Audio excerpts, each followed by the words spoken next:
Bank sir. మీరా? మళ్ళీ ఏమైంది sir? నేను అసలు నా క్రెడిట్ కార్డ్ ని వాడలేదు, అయినా కూడా 50,000 ట్రాన్సాక్షన్ జరిగింది. నేను ఎవరికి ఓటీపీ చెప్పలేదు, ఎటువంటి లింక్ ను కూడా క్లిక్ చేయలేదు. ఏం సార్ ఇది? అయ్యో సార్, మీ కార్డ్ని వెంటనే బ్లాక్ చేస్తా, వెళ్ళండి.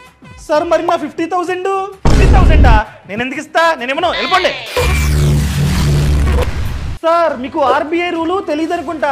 మా కస్టమర్స్ తప్పు లేకుండా నేను ఎటువంటి మిస్టేక్ చేయలా, కార్డు నా వద్ద సేఫ్ గా ఉంది, అయినా కూడా కార్డు నుండి ట్రాన్సాక్షన్ జరిగింది. ఇలా మా కస్టమర్స్ తప్పు లేకుండా ఏదైనా ట్రాన్సాక్షన్ జరిగితే ట్రాన్సాక్షన్ జరిగిన విత్ ఇన్ 3 days లో మేము కనుక బ్యాంక్ వచ్చి ఇన్ఫార్మ్ చేస్తే ఎంతైతే డబ్బు కట్ అయిందో ఆ లిమిట్ ని మీరే వెనక్కేయాలి. కట్టండి. వేసేసాడు, బాగా వేసేసాడు. సార్ ఏం పీక్కుంటారో పీక్కోండి, మీకు ₹1 కూడా ఇవ్వను.